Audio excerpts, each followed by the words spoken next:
Alright guys, we're back. As promised, I just didn't care for the Ranger class. I love my Hunter and WoW, but I just don't care for the Ranger class here.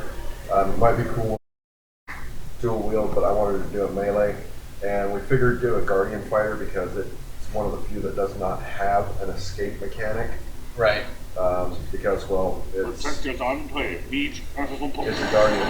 It's supposed to stay there and get killed. Yeah, tank class, take a lot of damage, all that good stuff. Door shield. Was door shield in the last recording, or was that in the recording that we lost? I think it was in the last one. Okay. Well, if not, I'll tell the joke again later. I'm pretty sure it was in the last recording, but it was a little bit a while ago that we did the last recording. We usually do these we record an episode and then we end it, and then about 5-10 minutes later we start up on the next episode. But I had a couple of things that I had to do for the channel, and so did Clockworks, because he had to get us back to the point that we were at. Yeah, and honestly, the Ranger, like I said, is just not very fun for me. However, the Ranger does get the ability to become melee a little bit later, the dual wield. It's a little bit weird. Well, they're supposed to be if you do, you got to remember it's D&D rules, and the Ranger was, artillery, but if it came to melee mix-up, they usually had one in each hand and could throw out some serious DPS. I guess I can't say much. I mean, my Ranger in D&D has his scimitar that was made for him. Yeah, so I forgot that we were going by D&D rules. Yeah.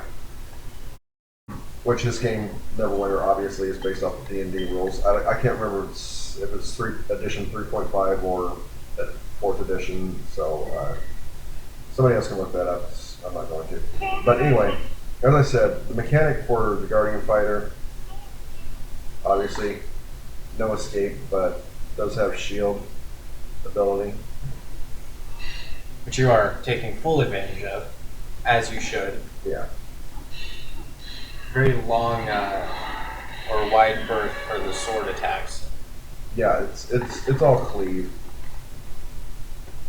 Love that they place the fires around. That's something that not a lot of games have, where they have that fire mechanic that you can heal yourself by in the middle of the instances or dungeons. Yeah. And that's something that always bothered me, because if you're in the middle of an instance and nobody on you has food, but you need to re-heal real quick, and your healer's out of mana or whatever, it can take forever. Yeah, of course. If you're in that situation, chances are you're not playing right. Yeah, you're doing it wrong. We have had a couple of situations where I was the only one that had food. Back in my WoW days when I was tanking, I was the only one that had food, and our healer didn't have mana pots or anything like that.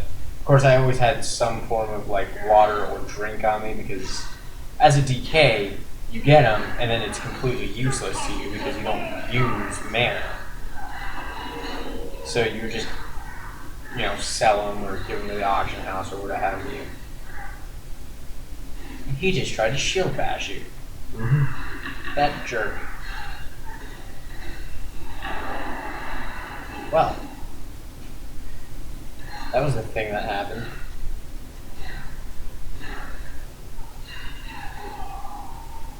I'm trying to think of what happened at the time that we were gone. We're sort of kind of falling into that usual thing that happens with us, where we just sort of kind of run out of things to talk about. Which really sucks, because in the last two recordings, we were on a really huge roll, and then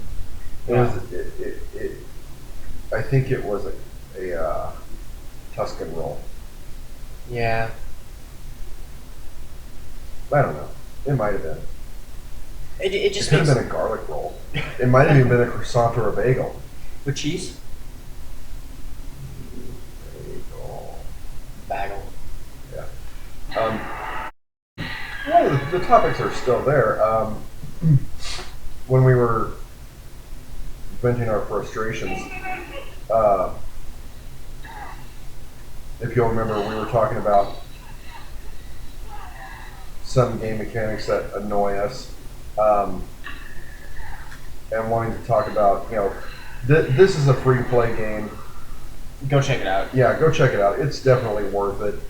I'll put the link to the website in the description, though I don't think you really need it. But if you just want to really quick be like, oh, this is a game that they played and it looks like it's a lot of fun, so I'll go check it out, then I'll certainly put a link in the description. I'll have to remind myself to do so. But I intend to do that with all of the free-to-play MMOs from this point on, or all of the free-to-play games from this point on, just so you guys know where you can buy them and all that good stuff. I also want to do some indie games later on. I'll do the same for that. But anyway, go on. Yeah. We were talking about some of the free-to-play models, and we were talking about pay to win and this, that, and the other. And what started it was, I love the Dragonborn race in Dungeons and Dragons. However, and it's available here on this game, but it's a $75 purchase. It essentially becomes a status symbol. Yeah, I mean, because it has a couple of things that are cool about it, but honestly, I can't really justify paying $75 for it right now. I mean, maybe later on, once we can actually start, making a decent amount of money and all that good stuff. But for right now, there's really no point. It's a huge waste of money that we don't actually have. Right.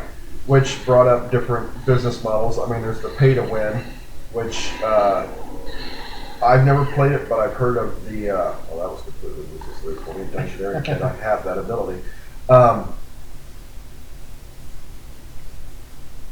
Excuse me.